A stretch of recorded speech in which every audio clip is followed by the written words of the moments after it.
The flight attendant stopped mid-aisle, pointed at the black woman in first class and said, "You don't belong in that seat." What she didn't know was she had just made a mistake that would shake the entire airline industry. Before we start the story, comment below where in the world you're watching from today, and if you like stories like this, don't forget to subscribe. The gate buzzed with the usual airport noise, boarding calls, rolling suitcases, and quiet chatter. In the middle of the crowd walked Anaya, a black woman in her early 50s. Her posture was upright, her steps calm. She wore a simple navy blue pantsuit and carried a leather handbag in one hand and a hardcover book in the other. Her silver-streaked hair was tied into a neat bun. There was nothing flashy about her, yet she carried herself with a presence that turned a few heads without even trying. She didn't look around for help or hesitate. She walked straight into the first-class cabin and located her seat with quiet ease. As she placed her bag in the overhead bin and sat down, a flight attendant named Karen approached. Karen's walk was stiff, her face already tense as if she had been holding back irritation all day. Her uniform was sharp, but her smile was missing. She stopped in front of Anaya's row and stared for a moment before speaking. "Excuse me, ma'am," she said loudly. "I believe you're in the wrong seat." Her voice wasn't kind. It was sharp, enough for other passengers to pause what they were doing and listen. Anaya looked up without surprise, her face calm.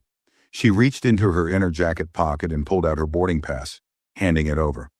"This is my seat," she said politely. Karen glanced at the ticket but didn't really look. Her jaw tightened. "This is first class," she said, as if that explained everything. "You must have a basic economy ticket, probably row 25 or 26. Anaya kept her voice steady. "No, it's correct. Seat 2A, first class. That's what's on the boarding pass." She offered the ticket again, patiently. Karen didn't take it. She had already turned halfway toward the front of the plane, waving her hand to another crew member. "Can someone double-check this passenger seat? I think we've got someone sitting where they shouldn't." A few passengers nearby shifted uncomfortably. One of them, a man in his 60s named Roger, peeked over his glasses from across the aisle. Another woman, Sophia, who had been sipping her water, slowly set down her cup, her eyes fixed on the scene unfolding. Still seated, Anaya waited. Her expression hadn't changed, but her eyes were sharp, watching everything, remembering everything. Karen turned back to her, now more forceful. "Ma'am, I'm going to have to ask you to step aside while we sort this out. We have other passengers trying to board." Her voice was louder this time. 2 rows back, a young woman named Tara had paused her music and was already watching with her phone in her hand, camera tilted slightly upward. Anaya didn't argue. She placed her book on the seat and stood. Her movements were smooth, quiet, controlled. Not once did she raise her voice or show anger. She just stood there, letting Karen lead her away from the seat she had paid for, away from the space she rightfully belonged in. The cabin grew quieter, not because people weren't talking, but because no one quite knew what to say. They had all seen what happened. They just weren't sure yet what it meant.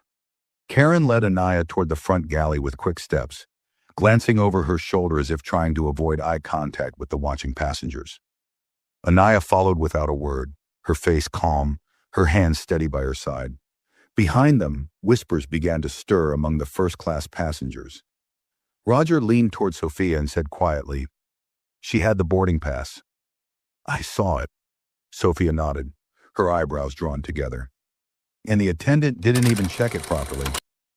In the galley, Karen pulled out a small tablet and tapped the screen with sharp fingers. Her frustration was obvious, but Anaya still didn't say anything. She stood tall, silent, eyes calmly watching Karen struggle to control the situation. Karen finally spoke into her headset. "Yes, I have a woman here claiming she's in seat 2A, but I don't think she's supposed to be there. Can you confirm her name on the manifest?" There was a pause as she listened, biting her lip.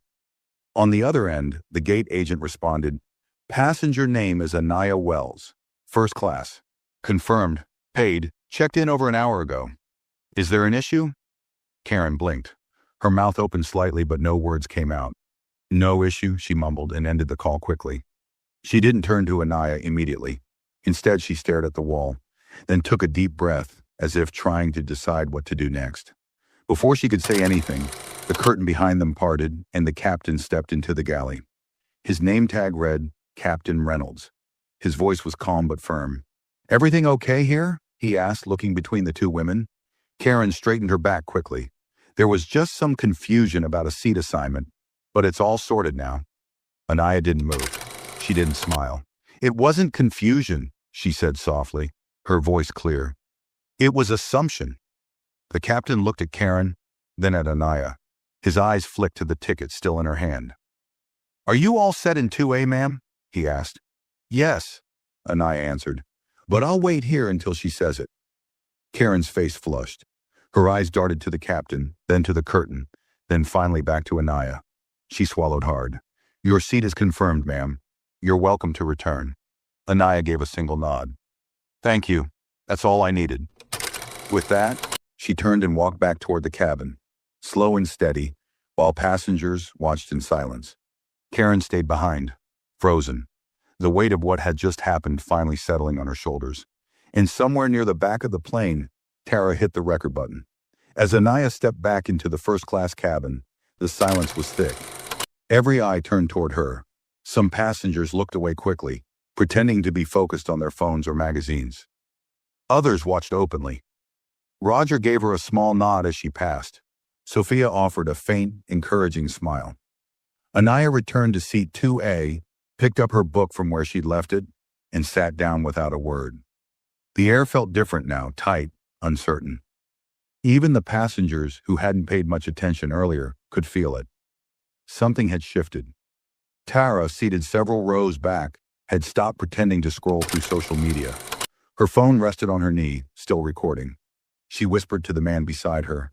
She didn't yell, didn't argue, but you could tell she wasn't going to let it go. The man just nodded, eyes still fixed on the front of the cabin. Karen returned a few moments later, her posture stiff, her expression blank. She walked past Anaya without a word, not even a glance. Instead of checking on first class, she went straight to the galley and stayed there. A different flight attendant, Mia, stepped out moments later and quietly began checking on passengers. Her voice was soft, her smile forced. She paused by Anaya's seat and said in a low tone, "Would you like something to drink, ma'am?" Anaya glanced at her, then shook her head. "Not at the moment." In the back of the plane, Tara finally paused her recording.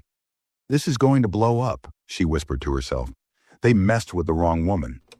She didn't know who Anaya was, not yet, but something about her composure, her quiet strength, made it clear that this wasn't over. Tara uploaded the clip to her story with a short caption. She had a first-class ticket. They still tried to move her. Within minutes, comments began rolling in. Back in first class, Anaya stared out the window, her face calm, but her mind sharp. She wasn't surprised by what had happened. She had seen it before, many times in different places, under different names. But this time was different. This time, they had done it on record, in front of witnesses, and to someone they clearly hadn't taken the time to research. She reached into her bag, pulled out her phone, and typed a short message. "Situation developing. Flight 228. I'll handle it, but prepare a response." Then she tucked the phone away and opened her book again, eyes skimming the page, though her thoughts were miles away. Meanwhile, in the cockpit, the captain was speaking quietly into his headset, briefing the airline's operations team. "Passenger situation has been noted. There may be fallout. You'll want to flag this." On the other end, the response was short. "Who's the passenger?" The captain glanced down at the manifest, then paused. "Anaya Wells went in, Muzz," he said. There was silence for a moment, then a quiet reply. "Understood. We'll monitor closely." In the main cabin, Tara refreshed her phone and saw the views climbing by the second. Within 10 minutes, her short video had already been reposted by a popular activist account with millions of followers. Comments flooded in, some shocked, some furious. The words "first class," "black woman," and "discrimination" filled the screen again and again. Someone had already added subtitles to the clip and posted it with the caption, "She stayed calm." They exposed themselves. Back in first class, Mia continued moving down the aisle, offering water, collecting jackets, trying to smooth out the tension that still sat heavy in the air. Roger leaned toward Anaya again. "That was handled poorly," he said in a low voice. "You were very composed." Anaya glanced at him, offering the smallest smile. It happens more often than you think. In the galley, Karen gripped the edge of the counter, her palms sweaty. She had checked the system again. Anaya's ticket was not just valid, it was marked with a special note. VIP clearance. High-level government traveler. Karen's stomach turned. She hadn't bothered to look closely before. She had assumed. And now, with whispers growing in the cabin and the other flight attendant giving her quiet glances, she realized she had made a serious mistake. Just then, the captain's voice came through the intercom. "Ladies and gentlemen, welcome aboard Flight 228. We're scheduled for an on-time departure. Please settle in and ensure your devices are in airplane mode. We'll be taking off shortly." As the plane began to taxi, a notification buzzed on Anaya's phone. She turned it over briefly. It was from her assistant. Social media picking it up. "We'll prepare a statement if needed." Anaya locked the screen again and slipped the phone back into her bag. She didn't flinch. She didn't react. But the message only confirmed what she already knew. This incident was no longer just between her and a flight attendant. It had started to spread. Karen re-entered the cabin and quietly took a seat in the jump seat near the front. She avoided eye contact with everyone. Her hands were clenched in her lap, her breathing shallow. She hadn't been spoken to yet by corporate, but she knew it was coming. One wrong assumption, one raised voice, and now the airline was likely facing a storm it couldn't contain. As the plane lifted into the sky, the seatbelt signs clicked on, and the cabin grew quiet. But the silence wasn't peaceful. It was waiting, watching. Something had started the moment Karen opened her mouth, and no one, not even Anaya, knew exactly how far it was going to reach. 30 minutes into the flight, the cabin settled into a forced normal. Drinks were served, trays clicked into place, and the hum of the engines filled the air. But the unease hadn't disappeared. It only hid beneath quiet glances and unfinished thoughts. Anaya sat with her book open again, eyes scanning the words, those she wasn't reading. Her mind was somewhere else. She had spent years in courtrooms and meetings, in closed chambers where silence held meaning. This moment felt no different. Something was unfolding, and she was letting it breathe. In the galley, Karen stood facing the wall, her headset hanging around her neck. Her mind raced through excuses, through explanations. She hadn't recognized Anaya. She hadn't known. But even as she told herself that, another thought crept in. Would it have mattered? She had seen a quiet black woman in a first-class seat and assumed the worst. And now it was out of her control. Mia stepped in quietly. "You should sit down," she said softly. "Take a moment." Karen didn't reply. Instead, she glanced at the curtain that separated them from first class and whispered, "Did you know who she was?" Mia hesitated. "Not at first, but I recognized the name when I checked the manifest again." Karen's face fell. "So it's true?" Mia nodded once. "She's a Supreme Court judge." Karen turned pale. She sank onto the jump seat, her hands shaking slightly. She hadn't just made a scene, she had publicly humiliated someone who had spent her life fighting injustice. Someone whose name carried weight in every legal and political circle in the country. And she had done it with cameras rolling, with witnesses, and without a second glance at the truth. Meanwhile, in row 7, Tara refreshed her feed again and nearly dropped her phone. Her post had exploded. Tens of thousands of views had turned into hundreds of thousands. Dozens of big accounts had shared it. One tweet read, "They tried to kick a Supreme Court judge out of first class. Imagine how they treat people with no power." She turned to her seatmate, a quiet man in his 20s named Omar, and whispered, "It's going viral." "Everyone's talking about it." Omar leaned over to look. "Is that her real title?" Tara nodded. "She's been on the bench for almost a decade. I just looked it up. She's written opinions that changed federal law." Omar stared at the screen. "And they tried to move her like she didn't belong." Tara sat back, shaking her head. They had no idea who they were messing with. At the front of the plane, Anaya finally closed her book and looked out the window. The clouds stretched endlessly in every direction, white and soft, untouched by the world below. She didn't need to speak. She had already spoken loud enough, without saying anything at all. The flight continued smoothly through the sky, but the tension on board only grew heavier. It was no longer just about one uncomfortable moment between a passenger and a flight attendant. The truth had begun to move beyond the walls of the aircraft. Every minute that passed, more eyes outside the plane were turning toward what had happened in Seat 2A. The video now had over 500,000 views, and comments were flooding in from every direction. Law students quoting Anaya's landmark cases, activists calling out airline discrimination, everyday people sharing their own stories of humiliation while traveling. It had become a symbol, a spark. In the galley, Karen remained seated, her hands clasped tightly in her lap. She had tried calling her supervisor, but the call didn't go through. She tried to look busy, but her thoughts wouldn't stop racing. She imagined the moment when someone from corporate would call her name. The email, the meeting, the consequences, the shame. Mia watched her from the other side of the galley and sighed. "You need to be ready," she said gently. "They're going to reach out. If not during the flight, right after we land." Karen didn't answer right away. Then with a shaky breath, she whispered, "I've been flying for 12 years. I've handled drunk passengers, medical emergencies, angry customers. But I never thought something like this." Her voice caught. "I didn't think she was anyone important." Mia gave her a sharp look. "That's the problem. You didn't think she deserved to be important. You looked at her and made a decision based on nothing but how she looked." Karen's mouth tightened. She couldn't argue. She knew Mia was right. Meanwhile, up in Seat 2A, Anaya checked her phone again. Another message had come in, this one from her chief clerk. "Media requests are coming in. Do you want to respond before landing?"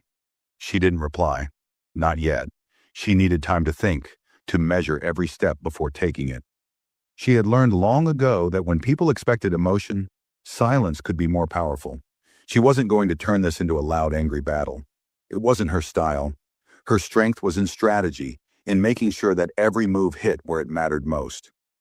In the row behind her, Roger leaned over to Sophia. "Do you think she'll sue?" he asked quietly. Sophia shook her head. "She doesn't have to. The internet is already doing the job." Across the aisle, a young couple had started reading articles about her on their phones. One of them whispered, "She once ruled on a case that changed how schools discipline students. She's not just another judge. She's one of the few who's actually made things better." Tara noticed all of it. The whispers, the research, the way people were slowly shifting from confusion to admiration. She opened her notes app and started typing.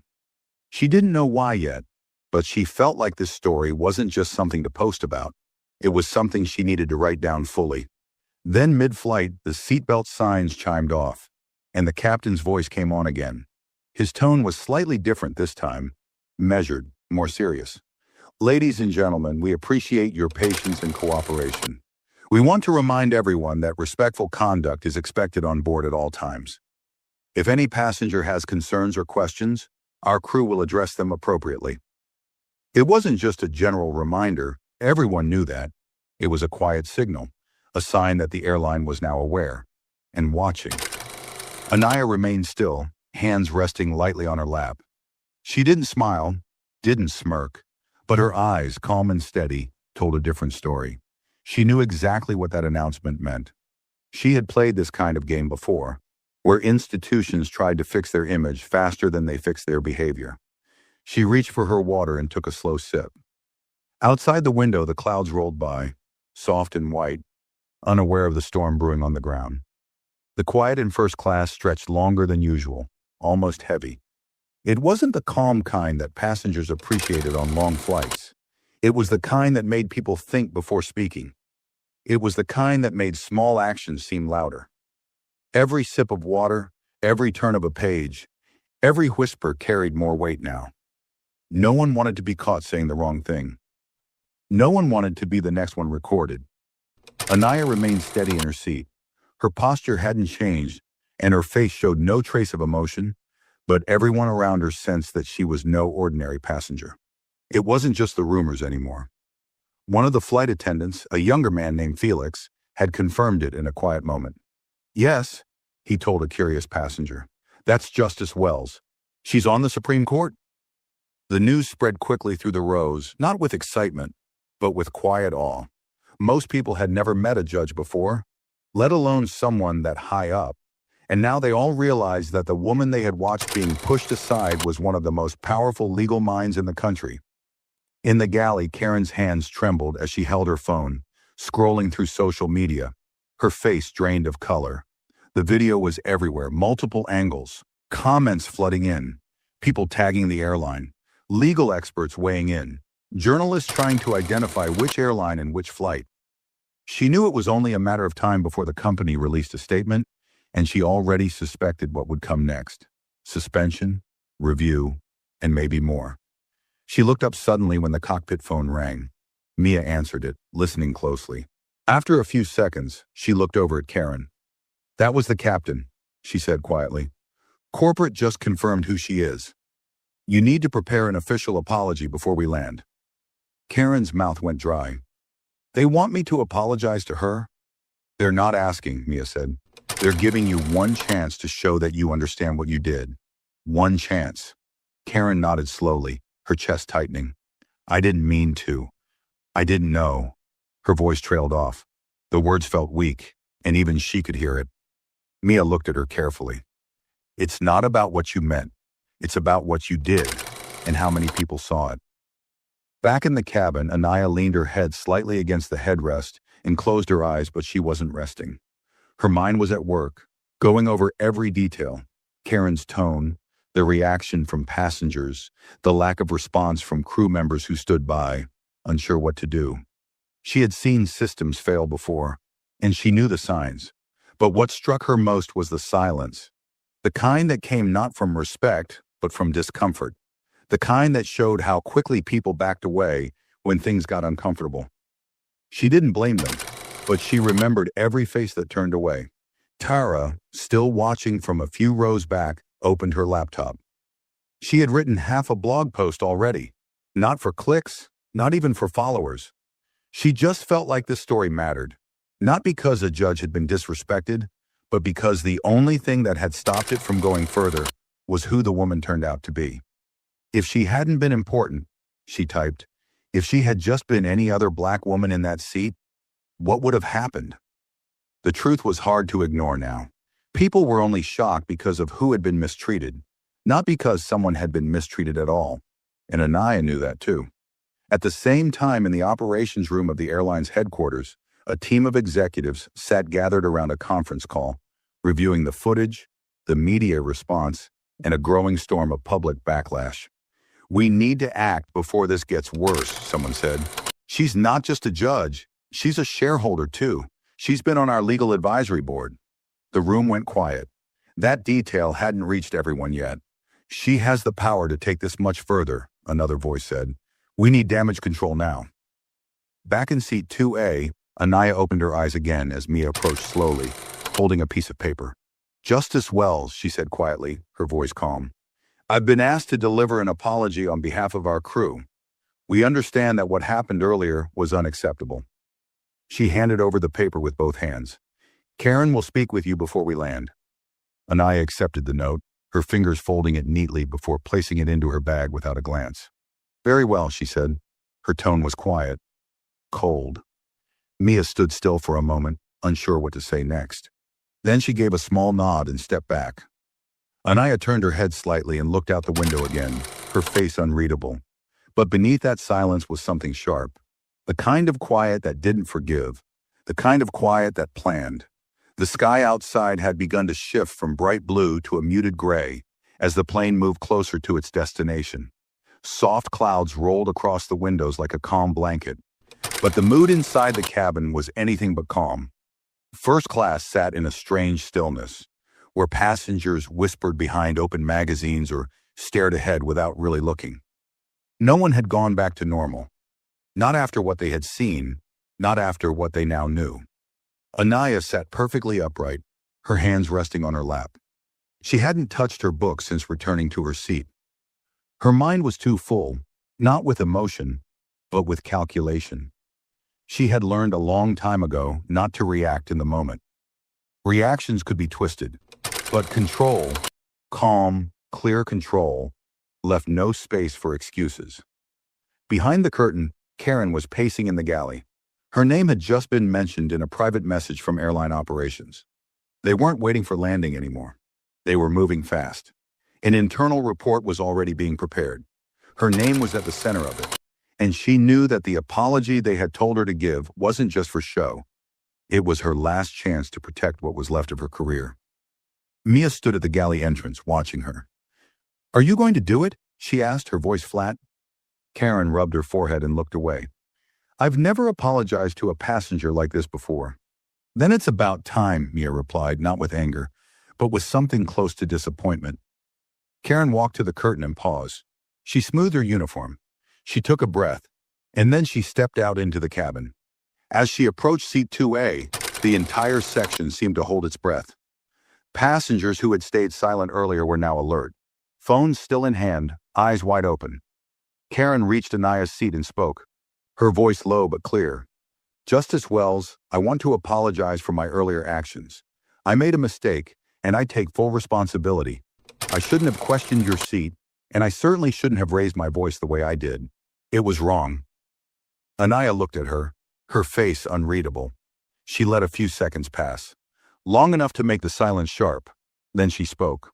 "What exactly are you apologizing for?" she asked calmly. Karen blinked. "For assuming you didn't belong in first class." "No," Anaya said. "That's not the full truth." Karen stood frozen. The eyes of the entire cabin now burned into her back. "You didn't just assume I didn't belong," Anaya continued. "You treated me as if I had done something wrong. You didn't ask to see my ticket. You told me to move. You raised your voice. You embarrassed me in front of a cabin full of strangers, all before confirming a single fact. And you did it because of how I look." Karen's mouth opened, but no words came. Anaya's voice remained calm. "So before I accept your apology, I want to know, do you understand the difference between a mistake and a choice?" The silence that followed was heavier than any turbulence. Karen's eyes dropped. "Yes," she said quietly. Anaya didn't smile. She didn't nod. She simply replied, "Then I suggest you remember that the next time you decide who belongs where." Karen whispered something like, "I will," and slowly stepped back. Her face was pale.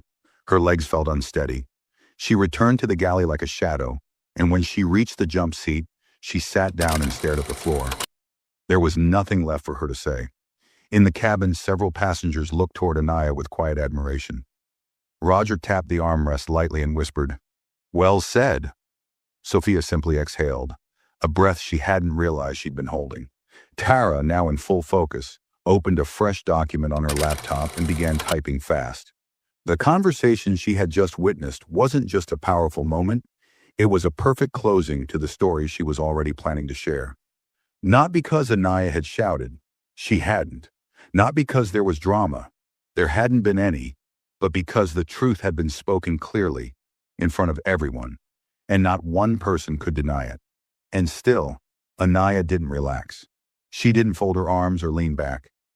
She stayed as she had all flight, collected, patient, steady, because she knew this moment wasn't the end. It was only the beginning. The world outside hadn't heard from her yet, but they would, and when she decided to speak, they'd listen.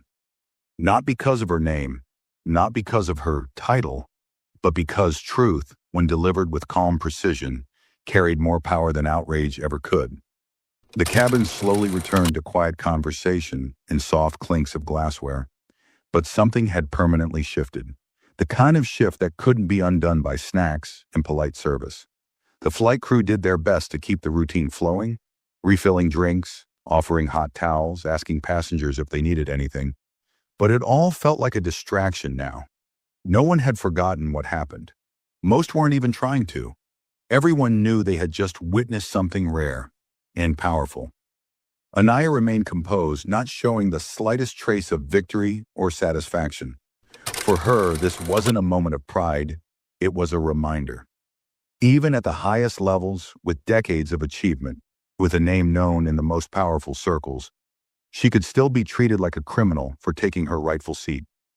That truth wasn't new to her, but now others had seen it with their own eyes, and this time, it had been caught on record. Tara typed nonstop. Her fingers moved fast, but her thoughts were even faster. She wasn't writing an article anymore. She was writing something bigger. a personal piece, something that showed how these moments weren't just about single people or isolated incidents. They were about a pattern, a quiet, everyday pattern that too many ignored. She had flown dozens of times and seen things like this happen again and again. This time it had gone public only because the person on the receiving end had the power to push back. But what about the others who didn't? She looked over at the couple across the aisle, both still scrolling through news on their phones. "It's everywhere now," the woman whispered. "Look, someone just tweeted the airline stock is dropping." Her partner leaned in. "She hasn't even said anything publicly yet. Can you imagine what'll happen when she does?" Farther back, in the premium economy section, Omar refreshed his phone and stared at the new headlines. News outlets had caught up. "Supreme Court Justice mistaken for seat intruder on first-class flight," one read. Another headline was harsher. "Airline scrambles after judge's public humiliation goes viral." He turned to Tara. "Are they going to wait until landing to issue a real statement?" She shook her head. "They're probably writing 5 drafts right now. None of them will be enough." In the cockpit, Captain Reynolds had just received another call from operations. He listened carefully, nodded once, and hung up. Then he made another short announcement. "Ladies and gentlemen, thank you again for flying with us. We'll begin our descent shortly. Please make sure your seatbelts are fastened and all carry-on items are stowed." His voice was even, but there was a slight tension behind it, the kind that came from knowing he was flying straight into a media firestorm. In the galley, Karen sat hunched over, still in uniform, but her usual poise was gone. She had been told to stay seated after the apology, not to engage further, and to wait for instructions upon landing. "They'll talk to you once we reach the gate," Mia had said. Karen nodded without looking up. She had already checked her employee portal. A meeting was scheduled on her profile within the hour. That meant someone had already begun writing a formal report. Her future with the airline now rested in the hands of a board she would never meet, and in the memory of a woman she had tried to dismiss. Back in the seat 2A, Anaya closed her eyes again. Not to rest, but to think. She had already received updates from her assistant. The footage had reached lawmakers, legal circles, even other judges. Her inbox was filling. Some offered support. Others offered silence disguised as professionalism. But what mattered most was what came next. She reached into her bag and pulled out her phone. She opened a blank email, addressed it to her communications team, and typed, "Prepare controlled statement. No names, no anger, just truth. Focus on dignity, systemic patterns, and accountability. Final draft by morning." She hit send and slipped the phone away. Her focus wasn't on revenge. It was never about that. She wasn't interested in one person losing a job. She wanted the system to be forced to face itself. The quiet racism hidden behind smiles. The assumptions packed into customer service scripts. The policies that gave power without consequences. She glanced around the cabin one last time. Some passengers looked away. Others met her eyes. Most held that same awkward expression, respect mixed with shame. She understood it. She had seen it in courtrooms, in conference rooms, in board meetings. The moment when people realized what they had allowed, simply by staying silent. The plane began its slow descent, and as the city below came into view through the windows, so did something else, a reckoning. One that had started quietly, with a voice that never needed to be raised, and it hadn't ended yet, not even close. As the wheels touched down on the runway, the cabin jolted slightly, and a few passengers clapped out of habit. But this time, there was no cheerful relief in the air, no excited chatter about reaching home or connecting flights. Instead, the entire aircraft felt wrapped in tension, like everyone knew they had just lived through something far bigger than a flight. Something that wasn't finished just because the plane had landed. Anaya remained seated, hands resting gently on her lap. She didn't rush to gather her things. She didn't stand. She waited, as always, calm, composed, controlled. Around her, people shifted awkwardly in their seats. Some passengers kept glancing at her and then quickly looking away. Others stared openly, as if still trying to figure out how such a powerful presence had been so easily dismissed hours ago. The seatbelt sign chimed off, and the usual scramble began. Overhead bins opening, bags being pulled down, people pushing into the aisle. But Anaya remained still. She had no interest in being among the first to exit. This wasn't about leaving quickly. It was about what waited on the other side of that door. Tara stood in her row, laptop now packed, phone in hand, and turned briefly to look toward Anaya's seat. She didn't speak, didn't want to intrude, but the look in her eyes carried meaning. I saw it, I recorded it, I shared it, and now the world knows. Anaya met her gaze with a soft, almost imperceptible nod. At the front of the plane, the door hadn't opened yet. Instead, two airport security officers waited just beyond the jet bridge, speaking with a tall woman in a dark suit, an airline official from corporate. Her name badge read, Operations Executive, Dana Brewer.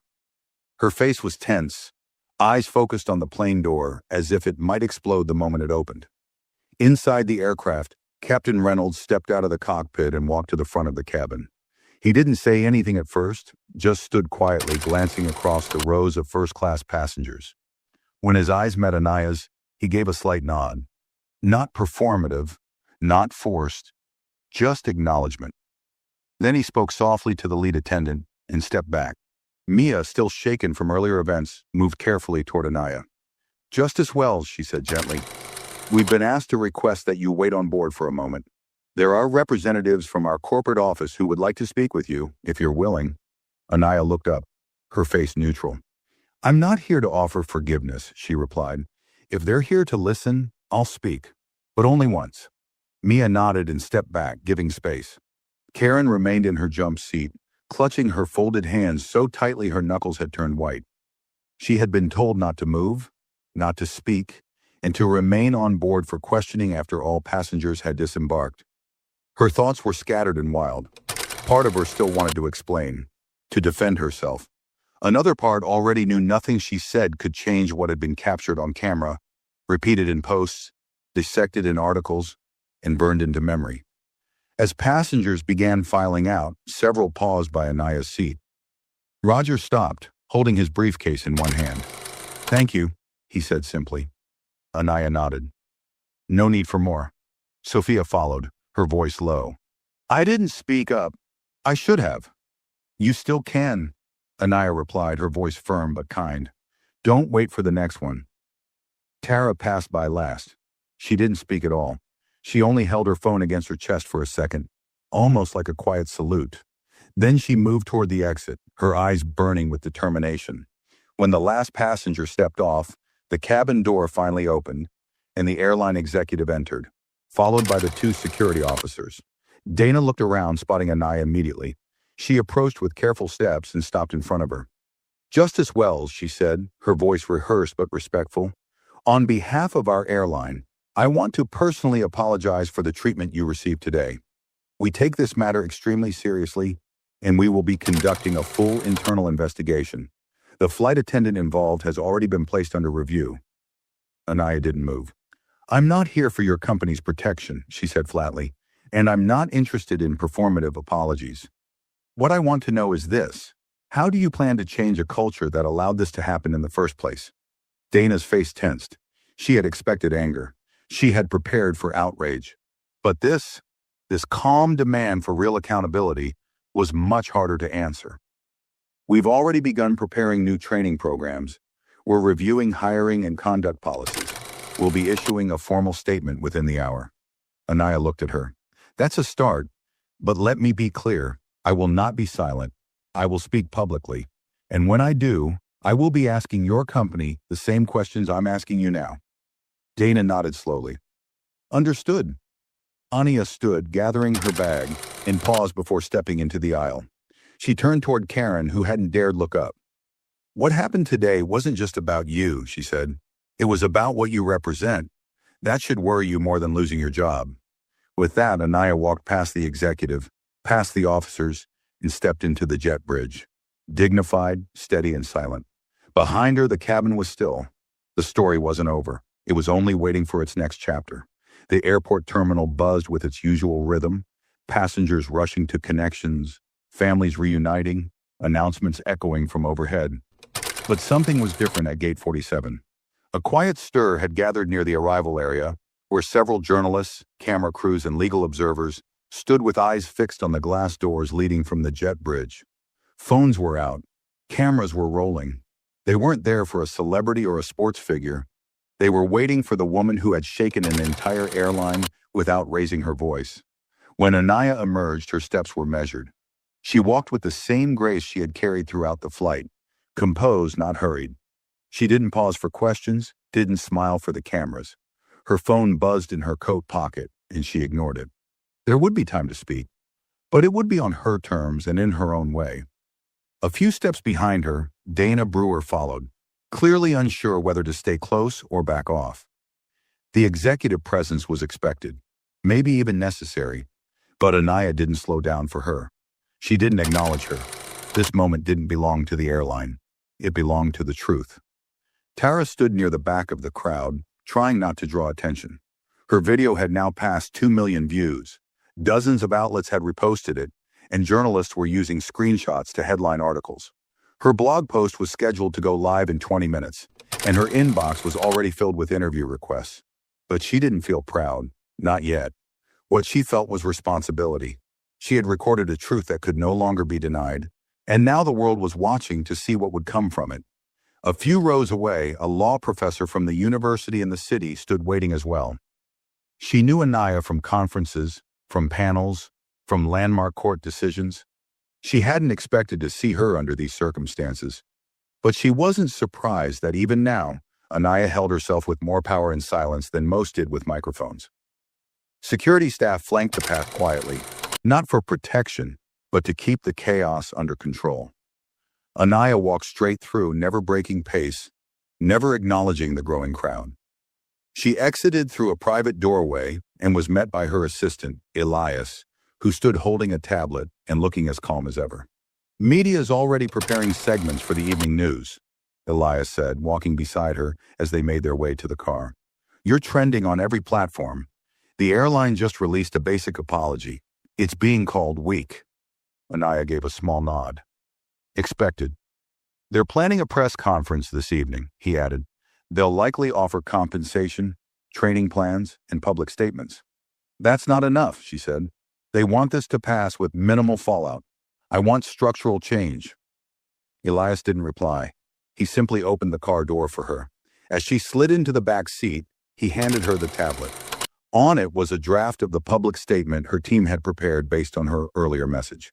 She scanned the screen in silence, then spoke clearly. "Cut the opening. Don't make it about me. Make it about the pattern. Add 3 cases of similar treatment, real ones, verified. And end it with a demand for federal policy reform and customer bias training across all major travel industries." Elias nodded. "I'll have the final version ready within the hour." As the car pulled away from the terminal, Anaya finally let herself exhale. Not from exhaustion, but from the weight of strategy. She knew what had happened today wasn't unique. She had spent a career writing decisions about discrimination, bias, and institutional failure. But this time, it hadn't come from a courtroom. It had come from a cabin at 30,000 feet in front of everyday people who now couldn't claim ignorance. Back on the tarmac, Karen was led through a side exit by an internal affairs representative. Her uniform was wrinkled now, her expression empty. No media had gathered for her. No one rushed to record her story. She was told she would be contacted by HR within 24 hours and placed on immediate leave pending investigation. She had no words for the officers who walked her through the hallway. No thoughts left to explain herself. Only a sinking realization that one moment of unchecked judgment had become something irreversible, something permanent. As the news spread beyond the airport, stories began surfacing from other passengers. Tweets, posts, and video clips piled up. Black doctors denied access to lounges.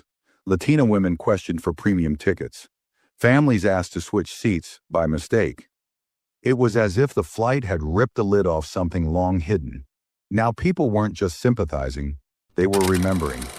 By the time Anaya reached her home, her statement had been released.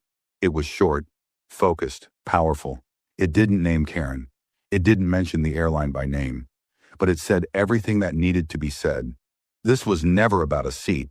This was about assumption, about how easily judgment is passed when the person sitting in a place of comfort doesn't match what some expect to see.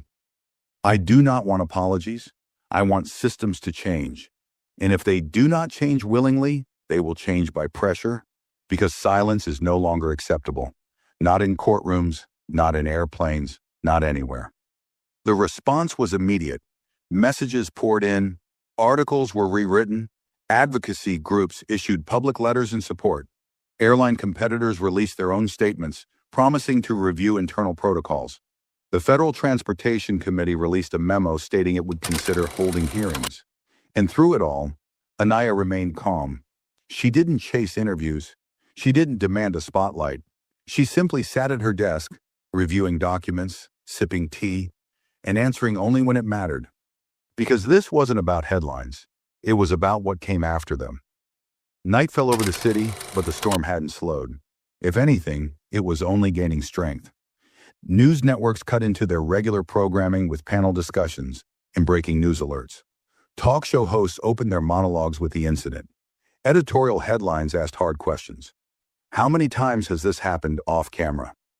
Do first-class rules apply equally to all? What does dignity look like when no one is watching? In every story, one name stood at the center, Anaya Wells.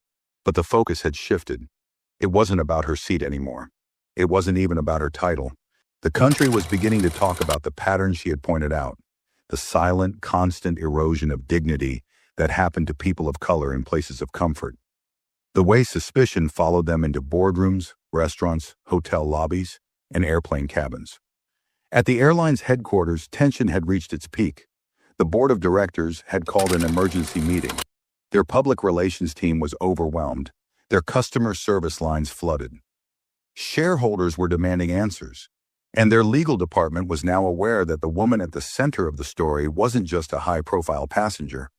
She was also someone with deep connections in federal regulatory circles. Someone whose words could shape policy, not just headlines. Inside a glass-walled conference room, CEO Marshall Dray sat stiffly at the head of the table. Screens showed live social media analytics. A red line showed the brand's reputation falling in real time. One of the executives spoke carefully. "She hasn't filed a legal complaint. Not yet." "She doesn't need to," someone else replied. "Her statement alone is doing more damage than a lawsuit ever could." Dre rubbed his temples. "Where are we on a response plan?" "We've suspended the flight attendant. We've issued a public apology, but it's being seen as too little, too late.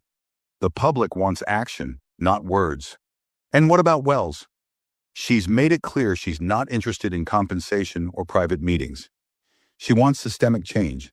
She's positioning this as a policy issue." Dre sat back slowly. "Then give her one." The room went quiet. "Draft a national policy recommendation on airline anti-bias protocols. Include training, oversight, passenger protection language, everything. Send it to her legal team for review. And put her name on the advisory panel if she'll accept." "But," a director started. "No more buts," Dry snapped. "She holds all the cards now." Meanwhile, in a quiet office on the other side of the city, Anaya sat with Elias, reviewing the proposals already flooding in. Advocacy organizations wanted her to lead joint statements. A national civil rights group asked her to headline a campaign. A university requested her to speak at a legal conference on systemic bias. Every request came with urgency, but she chose carefully. She wasn't interested in noise. She wanted precision. "This one," she said, pointing to a coalition proposal for federal guidelines on traveler equity. "Have them expand the language to include intersectional data tracking and a whistleblower policy for employees. And tell them I'll support it. But I want the first draft published within a week, not a month." "A week," Elias nodded, typing quickly. She leaned back, eyes sharp. "People have short attention spans. If we let the story slow down, they'll move on. The pressure has to stay high until change is locked in." Across the city, Karen sat alone in her apartment, the lights off, her phone face down. Her suspension notice had arrived by email. Her social media profiles had been closed, and she hadn't left the house since the plane landed. No calls from her supervisor, no statement from the union, just silence. The kind that left space for reflection or collapse. She stared at the wall, haunted not just by what she had done, but by how easily she had done it, by how normal it had felt in the moment. She kept thinking back to the sound of her own voice, raised in front of dozens of strangers, treating a woman with quiet dignity as if she were a problem to be removed. The shame wasn't public yet, but it was sharp and private and unrelenting. And somewhere deep down, Karen knew the worst part of all. If there hadn't been a video, if Anaya hadn't been someone powerful, she might have done it again, and no one would have stopped her. Back at Anaya's home, the living room lights were dim, the city glowing through the windows. She sat at her desk, flipping through notes, ignoring the buzz of notifications. She had just received a message from a senator, someone she had worked with on past judicial nominations.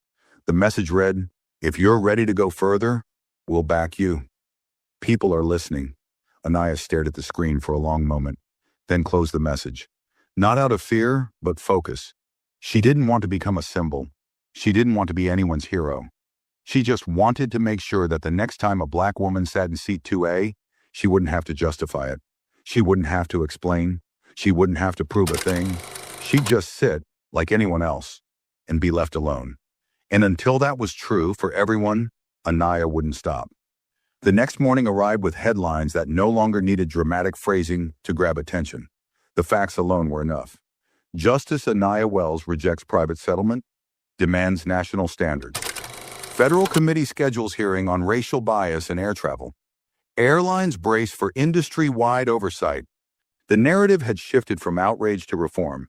What started as a viral clip had matured overnight into a national conversation, one that wasn't just reacting, but beginning to organize. At her home office, Anaya moved with quiet focus. Her desk was now covered with papers, not legal briefs or case summaries, but outlines for proposals, drafted language for legislation, contact lists of equity advocates, educators, transit workers, and even former flight attendants who had already reached out to support the cause. This wasn't a single-issue campaign anymore. It had become a movement, and she was the unwilling but determined face of it. Elias entered with 2 mugs of coffee and a fresh printed report. "They're calling it the Wells Standard," he said, placing the report beside her. "It's already being mentioned in early drafts of airline reform discussions." Anaya lifted an eyebrow. "That wasn't the goal," she replied quietly. "I know," Elias said, "but that's how people work. They name what they want to follow." She said nothing for a moment, sipping the coffee. Then calmly, "Then we make sure the standard is worth following." Elsewhere, inside a sleek government building in Washington, preparations had begun for an emergency hearing.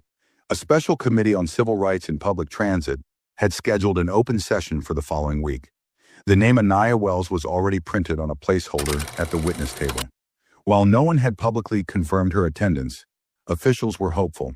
The chair of the committee, Representative Harris, had personally requested her presence.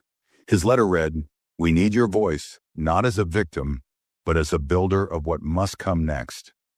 Meanwhile, in another part of the city, Dana Brewer sat in a long meeting with the airline's executive team. Her hair was pinned back, her suit neat, but her tone had sharpened. She was no longer in damage control. She was in recovery mode. "Our legal department has confirmed she isn't filing a personal lawsuit. That's not her play," Dana said to the group. "She's not after money or headlines. She's after accountability. And if we don't act like we understand that, we're going to fall behind the entire industry." A senior manager frowned. "You want us to let her lead a policy rewrite?" "I want us to follow her lead before we're forced to," Dana replied flatly. "We need a full overhaul. Bias training isn't enough. We need transparency, third-party oversight, passenger protection protocols, whistleblower support, real change." There was silence for a moment, then a quiet murmur of agreement. Fear was no longer driving the conversation. The reality was, and the reality was this: they had been caught failing, publicly, repeatedly. And now someone was holding up a mirror and refusing to let them look away. Back at Anaya's office, her phone rang again. This time it was a call from a retired airline executive, a woman in her 70s who had followed Anaya's career since her early judicial appointments. Her voice was low but firm. "I've watched this industry make excuses for decades," she said. "If you push this through, it won't just protect passengers. It'll protect employees, too. There are people inside these companies, people like I once was, who want this change more than you know, but they've been too scared to start it. Anaya listened quietly, nodding. When the call ended, she leaned back in her chair, her eyes fixed on the sunlight streaking through the window. She had no illusions about how long reform would take, or how hard it would be. But now she wasn't alone. People were stepping forward, some quietly, some publicly, some with their names, others anonymously, but all of them, tired of watching and saying nothing. Later that day, a small but powerful event took place. The airlines board voted to approve the initial draft of the Wells Advisory Protocol, a new internal program that would document, report, and respond to incidents of discrimination within the company. Not with apologies, with investigations, real consequences, real change. The first clause in the protocol was simple. Every passenger deserves dignity, without assumption, interruption, or interrogation. The clause wasn't just approved, it was signed into policy before sundown. That evening, Anaya walked through her neighborhood quietly, coat buttoned, phone off, no security detail. Just another person on a city street. Some neighbors nodded in recognition. Some smiled politely, unsure whether to say anything. She didn't need praise. What mattered was something far quieter. The systems that once ignored people like her had been shaken, not by protests, not by lawsuits, but by the simple act of refusing to move. And now, with the eyes of a nation watching, those systems had a choice: change or be changed. She had made the first move. Now she was waiting to see who would follow. 2 days later, the hearing chamber at the Capitol was packed. Reporters lined the back wall, their equipment carefully positioned to avoid blocking the view. Rows of congressional aides took notes behind their laptops. Spectators sat shoulder to shoulder, whispering quietly, many of them ordinary citizens who had never attended a hearing before.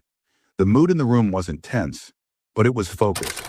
Everyone understood this wasn't a routine session. It had the weight of something larger than procedure. At the front sat members of the Committee on Civil Rights and Equity in Public Transit, their nameplates gleaming beneath polished microphones. They shuffled their papers and whispered to one another, occasionally glancing toward the double doors. And then they opened. Anaya Wells entered the chamber with the same poise she had shown on the plane, shoulders back, gaze steady, stride unhurried. She wore a charcoal gray suit with no visible jewelry, her silver-streaked hair pinned in place. No entourage followed her. Just Elias, who stayed a few paces behind, holding a small briefcase and a folder of prepared notes. But Anaya didn't carry anything. Not a bag, not a phone, not even a notepad. She didn't need one. As she took her seat at the witness table, the murmurs in the room died down. Committee Chair Representative Harris tapped his microphone lightly. "We welcome Justice Anaya Wells to this session. We thank you for your time and your willingness to speak with us today." He paused. "We know the public has been following the events of this week closely. This hearing is not about one flight, one airline, or one incident. This hearing is about patterns, about lived experience, and about the need for enforceable standards that protect dignity and equity in travel." Anaya gave a single nod. When the time came, she adjusted her microphone, took a breath, and began. "I am not here today because I was mistreated," she said calmly. "I am here because my experience is one that mirrors the experiences of countless others, people who lack the title, the platform, or the privilege to have it taken seriously. No theatrics, no dramatics, just words chosen with precision. I was told, without question, that I did not belong in the seat I had paid for, not because of policy, not because of protocol, but because of assumption. That assumption was built not in a day, but over decades, by an industry culture that too often allows bias to operate without challenge." She paused only for a second. "The attendant who questioned me did not do so as a rogue actor. She did so as part of a pattern that has gone unchecked because it is rarely recorded, rarely believed, and almost never punished. But it exists." Members of the committee leaned forward, their attention fixed. No one checked their phones. No one shuffled papers. "What happened on that flight was unacceptable," Anaya continued, "but it is not unique. What made it different was the camera, the witness, and the public response. But change cannot depend on those things. We cannot build justice systems that only activate when someone hits record. We need systems that function because they are designed to protect people in the first place. Her voice never rose. She never pointed fingers. Yet the silence that followed her every sentence felt thunderous. I am recommending the following: mandatory anti-bias training with real-world testing and accountability measures, federal guidelines on equitable treatment of all passengers, regardless of appearance, a national reporting database for incidents of discrimination on flights, and a third-party oversight body that includes passengers, not just executives, in reviewing complaints. Gasps didn't fill the room because her recommendations weren't shocking. They were obvious. What made them powerful was that they were being said here now by someone who could no longer be dismissed. She leaned slightly toward the mic. And finally, she added, I would recommend that every airline, every terminal, and every employee read the statement issued by the airline that removed me. Not because it was perfect, it wasn't, but because it revealed something far more important. It showed what companies only say when they fear being exposed. I want to see what they say when no cameras are rolling. That's where real culture lives, and that's where we must begin. The room remained still for a long beat. Then Chair Harris nodded. Thank you, Justice Wells. Your words are not only heard, they are now part of the record. Applause wasn't allowed in the chamber, but it wouldn't have mattered.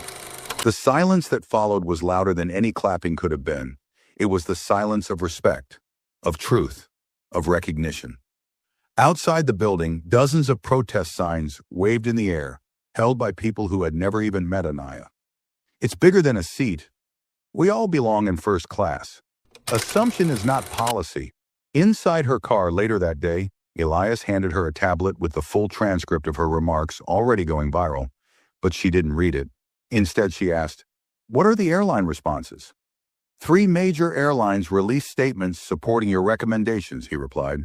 2 said they'll implement parts of your framework. 1 asked to meet with you privately. I'm not interested in private, she said. Not anymore.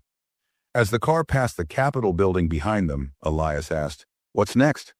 Anaya looked out the window. Now we watch, she said. Not for what they say, for what they do. And in that answer, the hearing ended, but the accountability had only just begun. Weeks passed. The news cycle moved on as it always does, pulled away by elections, celebrity scandals, international crises. But something from that day on, Flight 228 lingered, not just in headlines, but in conversations, in policy rooms, and in the subtle way people began to shift how they looked at authority, power, and belonging. Justice Anaya Wells didn't return to the public spotlight after the hearing. She had no interest in television interviews, book deals, or foundation launches.